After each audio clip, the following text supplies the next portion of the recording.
Well, hello, YouTubers, friends, compatriots, Hooters, Shills, Deaths, Horse, Peasants, Vassals, Athletes. I'm a useful idiot, and I want to talk about the Olympics today. And I'm kind of a cynic, I guess. Although I don't consider a cynic like a pessimist or somebody who looks on the bad side of things or can't enjoy life, because I do enjoy life, and I kind of look at cynics as people who expect better and are constantly disappointed. And I'm one of those. And the Olympics certainly qualifies as something that I expect better from and am constantly disappointed.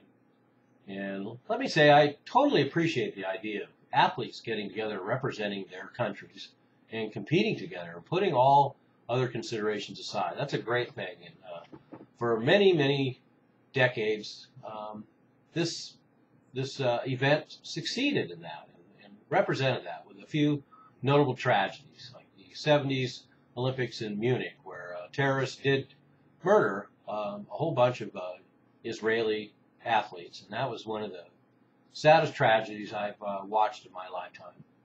But let me get back to the Olympics that we have now. And what I don't like about it, of course, is it's completely corporatized from top to bottom.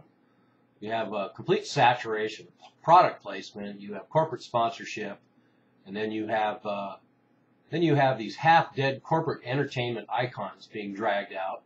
I'm surprised they didn't bring Madonna out like they did at the Super Bowl halftime show and do some sort of neo-Nazi spectacle.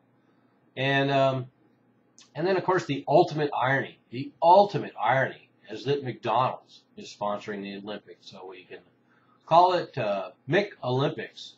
I'm loving it.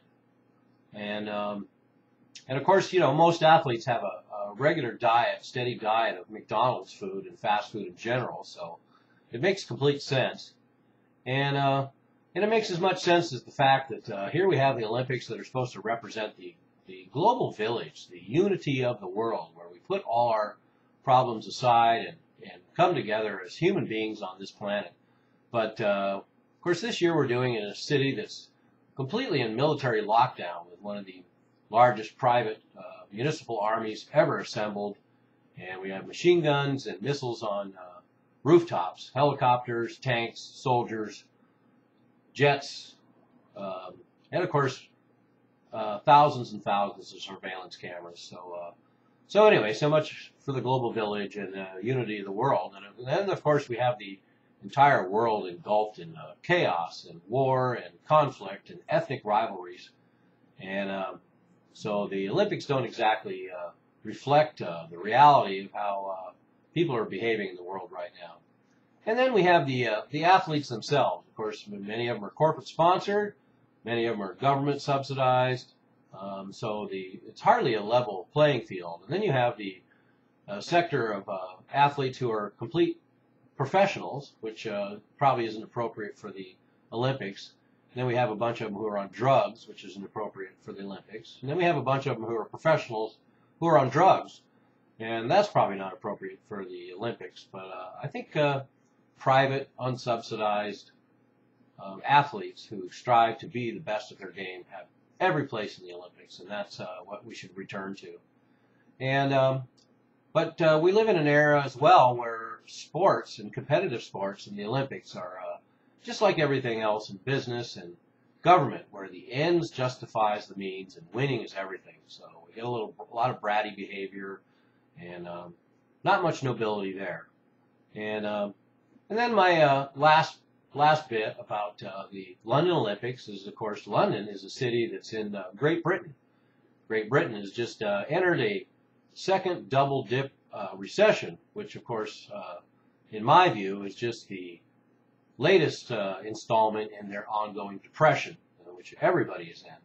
But somehow they can manage to cough up the money to pay for this huge military security force. They can come up with all the money to build the Olympic Village in itself, and so all these broke countries can come up with the money for all these spectacles and these corporate spectacles. So once again, we see some corporate subsidy going on here, and they're paying the piper now, though, because not only are a lot of the stands in the Olympics empty, and thankfully, due to all their saber rattling and their giant security force and their threats of terrorism, is probably not helping.